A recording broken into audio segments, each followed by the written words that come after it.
बहुत बहुत स्वागत है दोस्तों आप सभी का। आज की इस वीडियो में डिस्कस करेंगे क्लास 11th है, हमारी सब्जेक्ट है पॉलिटिकल साइंस। तो इस वीडियो में आपका जो चैप्टर नंबर 5 है विधायिका, इसके हम मोस्ट इंपॉर्टेंट क्वेश्चन आंसर करने वाले हैं, जो कि आपके एग्जाम के पॉइंट ऑफ व्यू से बहुत ज्यादा इंपॉर्टेंट है। बस आप क्या कीजिए, वीडियो को पूरा एंड तक देखिएगा, हर एक क्वेश्चन को बहुत ही अच्छी तरीके से आपको यहाँ पे समझाने की कोशिश करूंगा। ठीक है, चलिए शुरुआत करते हैं। यहाँ पे आई बटन में कुछ लिंक्स आएंगे, उन्हें जरूर चेक कर लेना और डिस्क्रिप्शन बॉक्स को भी चेक कर लेना, वहाँ पे important question, chapter wise explanation और जो सैंपल पेपर्स हैं उनके वीडियोस के लिंक मिल जाएंगे। ठीक है, चलिए शुरुआत करते हैं। तो सबसे पहले तो हम ये समझते हैं, क्वेश्चन जैसा कि चैप्टर का नाम है विधायिका, तो हमें ये समझना है कि विधायिका होती क्या है और हमें इसमें दो सदनों की आवश्यकता क्यों पड़ती है। ठीक है, तो पहले समझते हैं विधायिका क्या होती है। तो आपको पता है कि जो हमारा संविधान है उसमें संस्था को तीन मुख्य आधारों पर बांटा गया है। एक है विधायिका, ठीक है, और फिर एक है कार्यपालिका और एक है न्यायपालिका। तो यहाँ पे देखो सभी का अपना अपना एक अलग अलग कार्य है। विधायिका क्या करती है, ये कानून को बनाती है, ठीक है। कार्यपालिका लागू करती है, न्यायपालिका उस संबंध में विवाद वगैरह होते हैं तो उससे संबंध में न्याय करती है। तो विधायिका को हम किस तरीके से कह सकते हैं कि पहले तो ये संसदीय प्रणाली के अंतर्गत विधायिका को अपनाया गया, जो कि ब्रिटिश प्रणाली पर आधारित है। विधायिका सरकार का वह अंग है जो देश स्तर पर देश के लिए कानून एवं नीतियां बनाती है और इसके पास संविधान की कई कार्यकारी शक्तियां भी प्राप्त होती है। भारतीय संघ के जो विधायिका है, भारत की जो विधायिका है उसे हम संसद कहते हैं और राज्य जो है इसकी विधायिका को विधानमंडल या फिर विधानसभा कहा जाता है। देश की विधायिका यानी संसद के दो सदन होते हैं, एक होता है उच्च सदन जिसे हम लोकसभा राज्यसभा कहते हैं, एक होता है निचला सदन जिसे हम लोकसभा कहते हैं। और विधायिका का चुनाव सिंपल सी बात है जनता के द्वारा किया जाता है, इसीलिए जो विधायिका के प्रतिनिधि हैं, जो भी ये 545 252 जाते हैं, वो क्या करते हैं, एक उन जनता का प्रतिनिधि बनकर उनका नेतृत्वकर्ता बनकर कानून का निर्माण करते हैं। बेसिकली ये छोटा सा पॉइंट है, आप विधायिका के बारे में लिखोगे। बारी आती है कि हमें इसमें दो सदनों की आवश्यकता क्यों पड़ती है। तो सबसे पहले तो उचित प्रतिनिधित्व के माध्यम से, जैसा कि हमें पता है भारत जो है वो बहुत सारी विविधताओं वाला देश है। भाषा, धर्म, जाति, इन सभी के आधार पे बहुत सारी विविधताएं हैं समाज में। तो उन सभी को उचित प्रतिनिधित्व देने के लिए इसमें दो सदनों की आवश्यकता की गई, एक तो केंद्रीय स्तर पर और एक राज्य स्तर पर। विधेयक पर पुनर्विचार अर्थात एक सदन के द्वारा जब निर्णय लिया जाता है तो उस पर दूसरे सदन में पुनर्विचार हो सकता है। ऐसे में यदि दूसरा सदन उसे मना कर देगा तो वो लागू ही नहीं होगा। तो इसलिए कोई भी विधेयक जो है उस पर दो बार पुनर्विचार करने का मौका मिल जाता है, जिससे कोई भी एक सदन जल्दबाजी में निर्णय को देश के नागरिकों पर नहीं थोप पाएगा और उस पर दोबारा से पुनर्विचार किया जा सकेगा। तो ये पॉइंट है कि इसमें दो सदनों की हमें आवश्यकता क्यों पड़ती है। तो क्या है विधायिका और इसके संबंध में दो सदनों की आवश्यकता क्या पड़ती है, ये आप समझ गए। ठीक है, सिंपल सा पॉइंट था। अब देखो यहाँ पे जो पॉइंट हमारा बड़ा है वो ये है, मतलब बेसिकली ये अभी भी विधायिका के संबंध में ही है कि द्विसदनीय राज्य पद्धति, इससे आप क्या समझते हो और एवं इसके पक्ष व विपक्ष में अपने तर्क दीजिए। ठीक है, पहले समझते हैं द्विसदनीय राज्य पद्धति होती क्या है। तो किसी एक बड़े भौगोलिक क्षेत्र में, फॉर एग्जाम्पल यहाँ पे मान लेते हैं यूपी, बिहार, तेलंगाना, जम्मू कश्मीर, अभी तो खैर वो एक केंद्र शासित प्रदेश बन गया तो उसकी जरूरत नहीं है। तो किसी एक बड़े भौगोलिक क्षेत्र यानी कि राज्य में शासन को चलाने के लिए द्वितीय शासन पद्धति की व्यवस्था की गई है। जैसे कि केंद्र में क्या होता है, एक तो केंद्र की खुद की है और एक की राज्य की है। तो इसी आधार पर संसद में लोकसभा और राज्यसभा की होती है। इसी तरह से राज्यों में द्विसदनीय व्यवस्था की गई, विधानमंडल और विधानसभा की। ठीक है, द्विसदनीय राज्य तेलंगाना, उत्तर प्रदेश, बिहार, महाराष्ट्र, कर्नाटक, जम्मू कश्मीर भी था, उड़ीसा भी था, लेकिन वर्तमान में इसके आंकड़े नहीं मिलते हैं तो इसलिए मैंने उनका नाम यहाँ पे नहीं लिया है।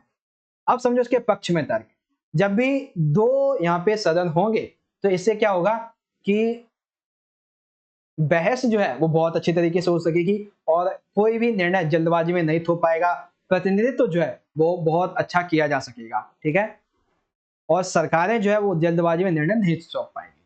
फिर यहाँ पे विपक्ष की अगर हम बात कर लें तो विपक्षी लोग पता है क्या कहते हैं कि अरे यार दो सदन हो जाएंगे तो कानून बनाने में भी देरी हो जाएगी, इससे जो है बहुत सारे राजनीतिक लोग इसमें आएंगे जिन्हें पता ही नहीं है राजनीतिक होता क्या है और मतलब सिंपल सी बात है सरकारी जो पैसा वो खर्च होगा, तो ये बता देते हैं ये लोग।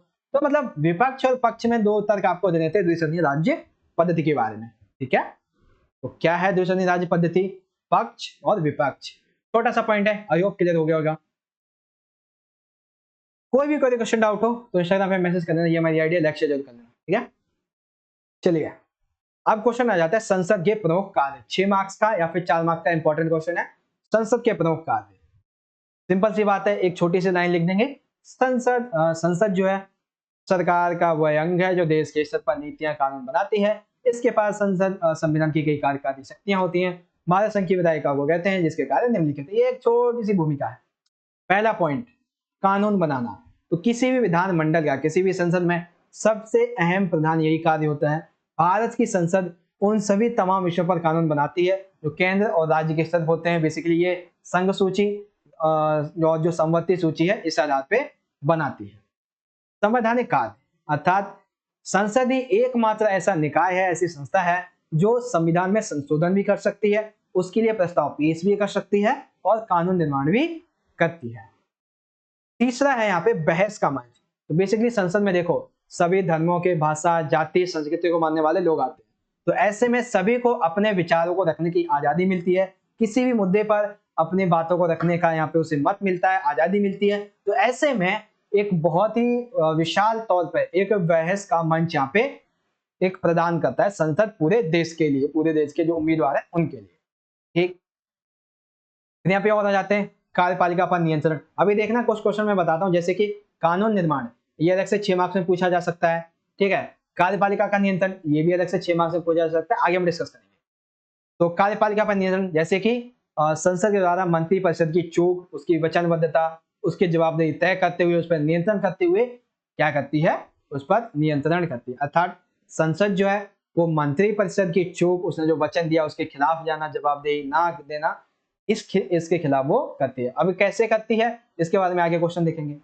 वित्त का नियंत्रण, तो संसद बेसिकली लोकसभा ये वित्त के कार्य क्षेत्र में महत्वपूर्ण अधिकारों का प्रयोग करती है, जो यह सुनिश्चित करती है कि सार्वजनिक जो पैसा वो कहां से आएगा और कितना खर्च उसका और कहां कहां किया जाना है। न्यायिक कार्य, ये इसका एक बहुत बड़ा कार्य होती है। कैसे, संसद के पास चाहे राष्ट्रपति हो, उपराष्ट्रपति हो, सुप्रीम व हाई कोर्ट, इन सभी जजों के साथ संघ व राज्य लोक सेवा आयोग जो अध्यक्ष हैं, जो सदस्य हैं, सीएजी, इन सभी को नियुक्त करने में एवं उनको पद से हटाने के लिए जो अधिकार है वो सिर्फ और सिर्फ संसद के पास है। ठीक है, तो ये हैं इसके प्रमुख कार्य। कौन कौन से? सबसे पहला तो कानून बनाना, इसे अभी हम 6 मार्क्स में डिस्कस करेंगे। संवैधानिक कार्य, बहस का मंच। उसके बाद फिर आता है कार्यपालिका पर नियंत्रण, इसको भी आगे हम 6 मार्क्स में समझेंगे। वित्त का नियंत्रण और न्यायिक कार्य, ये है संसद के प्रमुख कार्य। अगले क्वेश्चन को डिस्कस करते हैं। अगला क्वेश्चन है हमारा, लोकसभा एवं राज्यसभा में अंतर स्पष्ट कीजिए।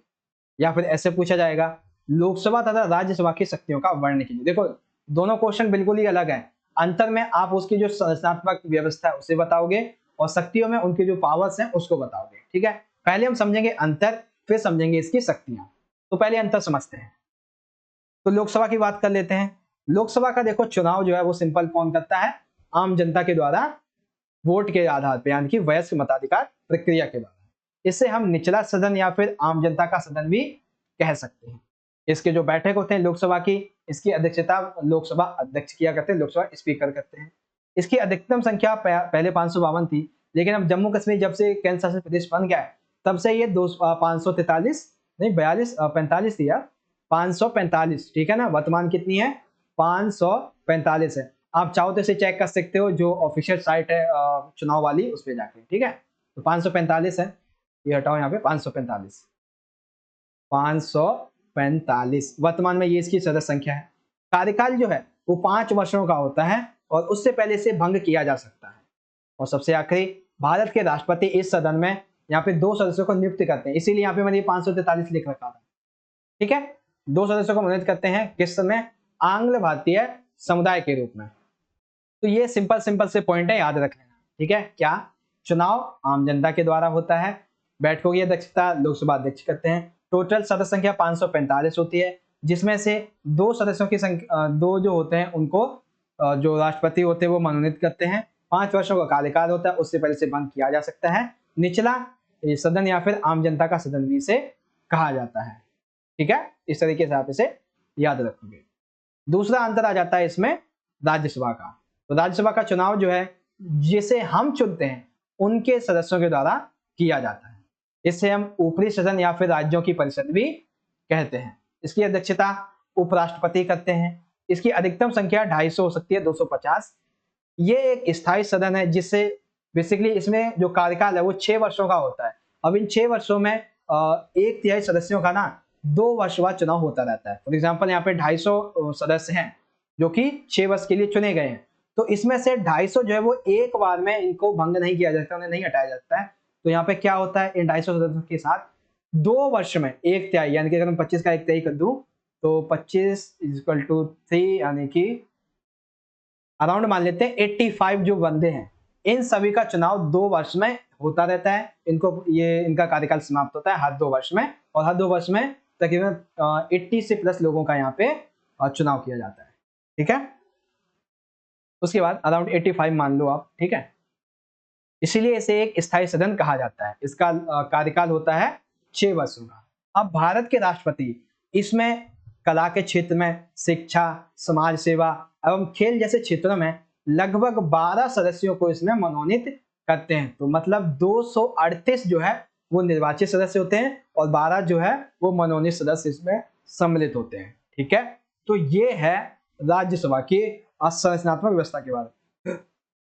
तो लोकसभा आपको समझ में आ गई क्या थी इसके बारे में। ठीक है, ये पॉइंट है लोकसभा के। फिर राज्यसभा के क्या पॉइंट है आप ये लिख दोगे। अब समझते हैं इसके अंतर के बारे में, शक्तियों के बारे में। अंतर तो हमने समझ लिया, जो संरचना है उसके आधार पे। अब समझेंगे शक्तियां। तो लोकसभा की शक्तियां देखो, बेसिकली लोकसभा की मोस्टली जो कॉमन शक्तियां हैं वो राज्यसभा के पास है। कुछ डिफरेंस होता है, अभी उसको समझाऊंगा, पहले चीजें समझो। संघ सूची और संवत्ति। संघ सूची जो केंद्र के आधार पर होती है, संवत्ति सूची जिसमें राज्य और राज्यसभा लोकसभा दोनों मिलकर कानून बनाते हैं। तो संवत्ति और संघ सूची दोनों पे कानून बनाती है। धन विधेयक और सामान्य विधेयकों को ये प्रस्तुत करती है और उनको पारित भी कर सकती है। इवन इसलिए हम इसे ये भी कह सकते हैं कि संवैधानिक संशोधन करने का ये एकमात्र निकाय है। साथ ही साथ आपातकाल की घोषणा केवल और केवल लोकसभा कर सकती है। नहीं, वो राज्यसभा भी करती है। ठीक है, लोकसभा करती है। ये कार्य प्रस्ताव के माध्यम से बजट और वार्षिक वित्तीय वक्तव्यों की स्वीकृति देती है। साथ ही साथ प्रश्न पूछकर, प्रस्ताव लाकर या फिर अविश्वास प्रस्ताव के माध्यम से कार्यपालिका पर नियंत्रण भी रखती है। राष्ट्रपति, उपराष्ट्रपति, सर्वोच्च न्यायालय के न्यायाधीश, उच्च न्यायालय के न्यायाधीश, इनके चुनाव में और इनको हटाने में भी इसका अहम योगदान होता है। ये कुछ अपने लिए समितियों का आयोजित जो आयोग होते हैं उनका गठन करती है, उनके प्रतिवेदनों पर विचार करती है। तो ये लोकसभा की शक्तियां हैं। कानून बनाना, विधेयक प्रस्तुत करना, पारित करना, संवैधानिक संशोधन, आपातकाल की घोषणा, बजट प्रस्ताव, वक्तव्य स्वीकृति देना, कार्यपालिका पर नियंत्रण, जो राष्ट्रपति उपराष्ट्रपति है चुनाव करना, हटाना, समितियों का गठन, आयोग और उनके प्रतिवेदन पर विचार। फिर यहाँ पे आती है राज्यसभा। तो मुख्यतः ये क्या करती है, सामान्य विधेयकों पर लाती है, उससे पारित करती है। धन विधेयकों में संशोधन प्रस्तुत कर सकती है। संवैधानिक संशोधन ये भी कर सकती है। प्रश्न पूछकर, संकल्प लाकर या प्रस्ताव लाकर एक कार्यपालिका पर नियंत्रण भी रख सकती है। ये चाहे तो जो राज्य सूची होती है राज्यसभा की, उस पर संसद को कानून बनाने का अधिकार दे सकती है यदि संसद चाहे तो। राष्ट्रपति और उपराष्ट्रपति के चुनाव में ये भागीदारी होती है। सर्वोच्च न्यायालय के न्यायाधीशों को हटाने में भी भागीदारी होती है। लेकिन इसका एक अहम विशेष अधिकार यह है कि यदि उपराष्ट्रपति को हटाना है तो उसका प्रस्ताव केवल और केवल राज्यसभा में ही लाया जा सकता है। ठीक है, समझ में आ गया आप सभी को। तो इस तरीके से ये जो हमारा एक बड़ा क्वेश्चन था, राज्यसभा लोकसभा में अंतर क्या है। ठीक है, तो अंतर के संबंध में हम ये पॉइंट लिखेंगे। पहला पॉइंट लोकसभा के बारे में, दूसरा पॉइंट जो हमारा राज्यसभा इसके बारे में। फिर इसकी जो शक्तियां आ जाती हैं, तो लोकसभा की शक्तियां क्या है ये हम लिख देंगे। दूसरा, राज्यसभा की क्या शक्तियां हम ये लिख देंगे, सिंपल सा। ठीक है, तो आई होप आपको ये समझ में आ गया होगा। इस तरीके से हमारा वीडियो का आधा पार्ट तो यहाँ पे कंप्लीट हो जाता है। आई होप आपको समझ में आया होगा। वीडियो अच्छी लगी तो लाइक शेयर जरूर करना और अपने दोस्तों के साथ भी शेयर करना। चैनल को सब्सक्राइब नहीं किया तो कर लीजिएगा। अब देखते हैं अगला, जो कि अभी मैंने बताया था, संसद का एक अहम जो कार्य है वो क्या है, कानून बनाना। तो कानून यानी कि विधेयक का निर्माण की जो विधि है वो बताइए। अर्थात विधायिका के द्वारा कानून निर्माण की विधि समझाइए या फिर विधेयक कैसे एक कानून बनता है इसे समझाइए।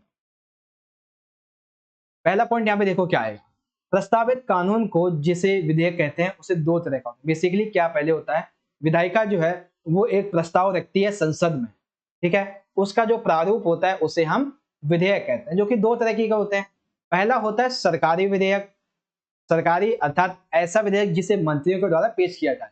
अब ये धन के आधार पे साधारण संविधान संशोधन कुछ भी हो सकता है।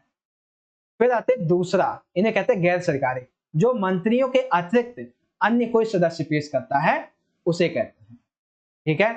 तो विधेयक क्या है, कोई भी प्रस्तावित कानून का प्रतिरूप उसे विधेयक कहते हैं। दो तरीके का होता है, सरकारी और गैर सरकारी। अब निर्माण की विधि समझिए, तो निर्माण की विधि में सबसे पहले बात करेंगे प्रथम चरण की। तो प्रथम चरण में क्या होता है कि सबसे पहले यह देखा जाता है कि किसी भी कानून को बनाने के लिए उस समय की जो वर्तमान की परिस्थितियां हैं उसका आकलन किया जाता है। देखा जाता है कि ये जो प्रस्ताव आया है कि क्या ये विधेयक जनता के लिए जरूरी है, उस समय की परिस्थितियां क्या ऐसी हैं जिसके लिए हमें ये बनाना चाहिए। क्योंकि कई बार क्या होता है कि कोई छोटा गुट, कोई समूह या कोई नेता सिर्फ अपने हित के लिए, अपने समाज के, अपने समुदाय, अपने क्षेत्र के हित के लिए उसको बनवाना चाहते हैं। तो ऐसे में पूरी तरीके से जब जांच हो जाती है कि हाँ इसके लायक परिस्थितियां हैं, हाँ जनता को इसकी जरूरत है, तभी ये बनता है, अर्थात उसको हटा दिया जाता है। ये होता है प्रथम चरण। द्वितीय चरण की बात करें तो द्वितीय चरण में देखो, जो भी कानून होता है उसे संसद के किसी भी सदन में पेश कर सकते हो। फॉर एग्जाम्पल ये है राज्यसभा, एक सेकेंड पेन गायब हो गया, हाँ ये है राज्यसभा, ये है लोकसभा। तो आप इसे कहीं पे भी पेश कर सकते हो। मान लेते हैं आपने राज्यसभा में इसे पेश किया, तो यहाँ पे क्या होगा, यहाँ पे उस पर विचार विमर्श किया जाएगा, बहस वगैरह होगी। फिर इसको जब ये यहाँ से पास हो गया, ठीक है पास हो गया, अब इसको भेजा जाएगा दूसरे सदन यानी कि लोकसभा में, ठीक है। तो यदि यहाँ पर भी जब पास हो जाता है तब जाता है ये राष्ट्रपति के पास। लेकिन एक टाइम ऐसा आता है कि कई बार इन दोनों के बीच में मतभेद हो जाते हैं, तो इनकी एक संयुक्त बैठक भी बुलाई जाती है, ठीक है। कभी कभी विधेयक को लेकर क्या होता है, दोनों सदनों के बीच में मतभेद होते हैं, बहुत ज्यादा होते हैं, तो एक संयुक्त बैठक बुलाई जाती है इन दोनों के, और उस पर फिर विचार किया जाता है। फिर जब दोनों के द्वारा पास हो जाता है तो तीसरे चरण में राष्ट्रपति के पास हस्ताक्षर करने के लिए इसे भेजा जाता है। यदि राष्ट्रपति को लगता है कि इसमें अभी कोई कमी रह गई है या फिर ये फैसला देश के हित में नहीं है, तो उस विधेयक को वो वापस भेज सकता है, या फिर उसके पास एक शक्ति होती है जिसे कहते हैं वीटो की शक्ति। इसका उपयोग करके वो उस विधेयक को अपने पास कितने भी समय के लिए रख सकता है, केवल धन विधेयक को छोड़कर, ठीक है।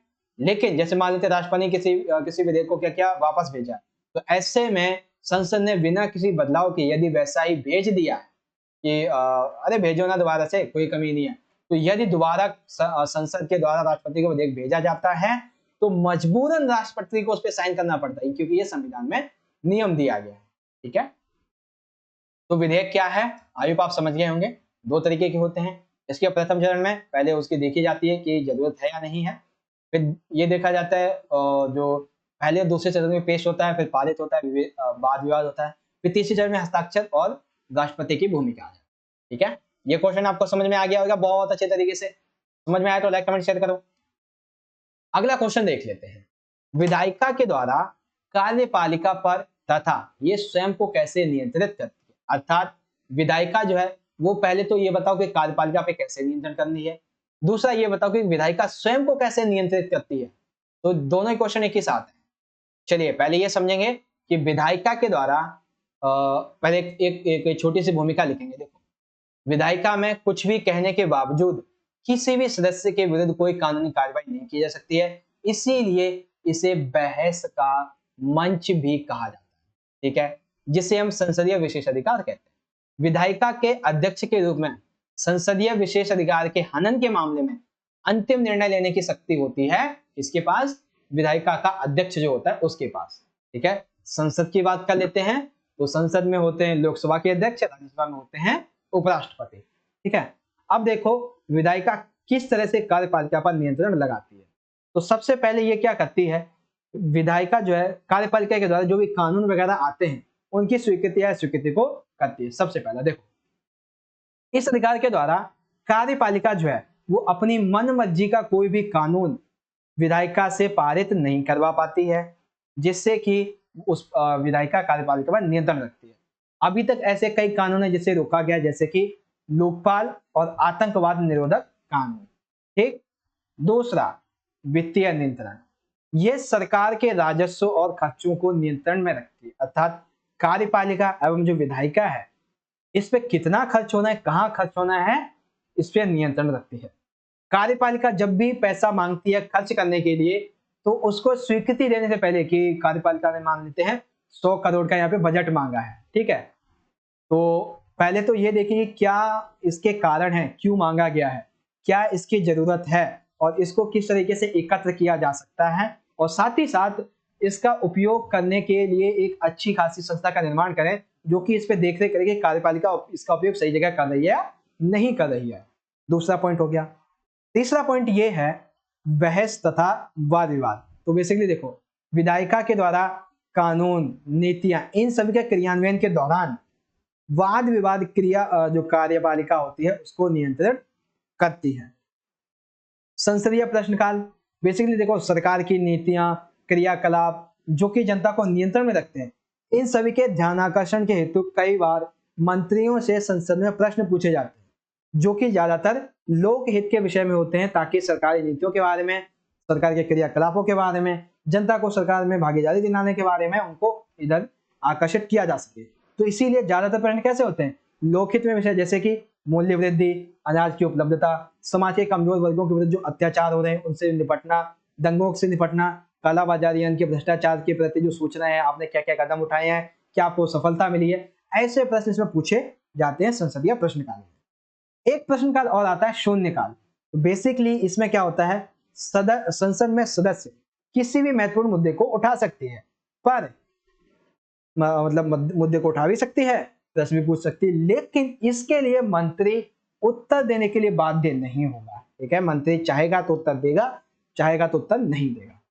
सबसे आखिरी और इसका सबसे कड़ा और सशक्त हथियार, जिसे हम कह सकते हैं अविश्वास प्रस्ताव, निंदा प्रस्ताव या फिर सशक्त हथियार, तीनों में से कुछ भी करें। जब सरकार की संपूर्ण या फिर यानी कि कार्यपालिका की संपूर्ण या फिर थोड़ी बहुत भी जो नीति है वो विधायिका को लगती है कि दोषपूर्ण है, तो उसके प्रति असंतुष्टता यानी कि अविश्वास प्रस्ताव संसद का एक बहुत बड़ा हथियार है।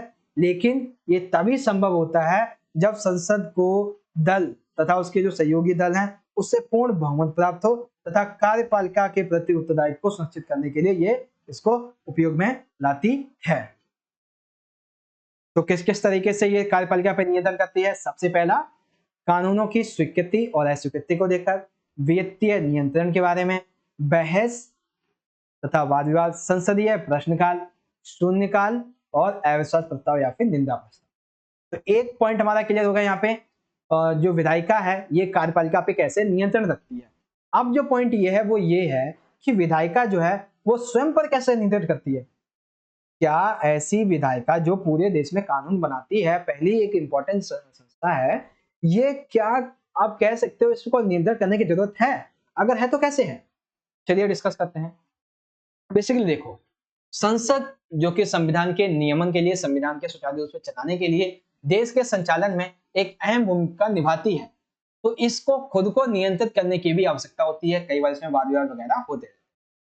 देखो क्या पॉइंट लिखेंगे, संसद में वाद विवाद की प्रक्रिया एवं संसद का सार्थक व अनुशासित होना आवश्यक है। अर्थात संसद स्वयं को नियंत्रण कैसे करती है, जो वाद विवाद की प्रक्रिया है उसके द्वारा, ठीक है, सार्थक एवं अनुशासित किया जाना एवं आपस में एक दूसरे की सहायता। पहला पॉइंट आपने ये लिख दिया। दूसरा, सदन का अध्यक्ष विधायिका की कार्यवाही के मामले में सर्वोच्च अधिकारी होगा। सदन अर्थात यहाँ पे हम बात करते हैं लोकसभा की, तो लोकसभा स्पीकर होते हैं, लोकसभा अध्यक्ष होते हैं। बात करें राज्यसभा की तो उपराष्ट्रपति होते हैं। इन्हें इस संबंध में सबसे अधिक अधिकार प्राप्त होते हैं। किसी भी एक बड़े भौगोलिक क्षेत्र में बेसिकली किस तरीके से संतुलित कर सकते हैं, अगर कोई बड़ा भौगोलिक क्षेत्र है तो वहां पे एक तरह से आप शासन नहीं चला पाओगे एक स्तर पे, तो द्विसदनीय राज्य पद्धति वहां पे आपको लानी पड़ती है। इस संबंध में एक कानून आया था, दल बदल निरोधक कानून, जो कि 1985 में संशोधन किया गया था। फिर 91 संशोधन के द्वारा इसे दोबारा से लागू किया गया। तो इससे क्या हुआ था कि कई बार क्या होते थे, कोई भी संसद का सदस्य वो मान लेते हैं ये टोटल यहाँ पे 4 दल हैं, दल 1 2 3 और 4, टोटल सदस्य संख्या है यहाँ पे मान लेते हैं 8। तो इसमें से 2-3 सदस्य क्या करते थे, 2-4 दिन गए इस पहले वाले दल में रुक गए, 2-4 दिन गए इसमें शामिल हो गए, फिर इसमें शामिल हो गए, फिर इसमें शामिल हो गए। तो ऐसे जो दल बदल की प्रक्रिया चल रही थी, तो इस संबंध में संसद ने अपने आप को नियंत्रित करने के लिए कानून उठाया कि संसद का कोई भी सदस्य दल बदल निरोधक कानून के अंतर्गत इसका उल्लंघन नहीं करेगा। ठीक है, अब ये था क्या, तो बेसिकली यदि कोई सदस्य अपने दल के नेतृत्व में, मान लेते हैं ये दल है ए पर्टिकुलर, ठीक है, अब इसमें पर्टिकुलर ये जो व्यक्ति है, ये व्यक्ति इसका नेतृत्व करता जब बुलाता है तब वो वहां पे नहीं आता है। साथ ही साथ इसने ये पार्टी कहती है, ए पार्टी, ये दल का जो नेता वो ये कहता है कि हम सभी को मत देना है राष्ट्रपति के रूप में, हम कहते हैं कि राम जी को हमें देना है, ठीक है, मान लेते हैं श्याम जी को देना है, ठीक है, हमें मत देना है राष्ट्रपति के रूप में। और ये जो बंदा है वो यदि मत दे देता है अपनी मर्जी से किसी पर्टिकुलर दूसरे बंदे को, तो इस आधार पे, या फिर जो बंदा है, जो व्यक्ति है, जो सदस्य है, वो स्वेच्छा से दल को त्याग कर दे, तो इसको कहते हैं दल बदल। अर्थात दल बदल 2 तरीके से होता है, एक तो वो अपनी स्वेच्छा से त्याग कर दे, या फिर जो आदेश होता है उसके पालन करने की वजह से इसको वहां से हटाया जा सकता है और अयोग्यता हटाकर अयोग्य बोलकर उसे निकाला भी जा सकता है। तो संसद अपने आप को कैसे नियंत्रित करती है, ये पॉइंट भी आपको कंप्लीटली समझ में आ गया, ठीक है। तो इस तरह से आज की हमारी ये वीडियो थी, ये यहाँ पे हमारी खत्म हो जाती है, जिसमें हमने बहुत ही अच्छे तरीके से और जल्दी जल्दी में, मतलब एकदम बेहतर और बेहतरीन तरीके से आपको यहाँ पे समझाने की कोशिश की गई थी। और मैं आशा करता हूँ कि हाँ, मेरी तरफ से समझाने की कोशिश जो है वो मुझे लगता है बहुत अच्छी थी और आपको समझ में भी आया होगा। देखो, कोई भी क्वेरी क्वेश्चन डाउट होता है आपका तो आप हमें इंस्टाग्राम पे मैसेज कर देना, ये आईडी है। वीडियो अगर आपको वाकई में अच्छी लगी हो तो ज्यादा से ज्यादा वीडियो को लाइक करना, कमेंट बॉक्स में अपना जो फीडबैक है जरूर बताना कि यस सर आपने जो समझाया वो हमें समझ में आया है, ठीक है। और अपने दोस्तों के साथ ज्यादा से ज्यादा जरूर शेयर कीजिएगा। अगर आप चैनल पे पहली बार आ गए तो चैनल को सब्सक्राइब भी कर लेना। मिलेंगे आपसे अगली वीडियो में, तब तक के लिए आप पढ़ते रहें और अपना ख्याल रखें। धन्यवाद। जय हिंद, वंदे मातरम।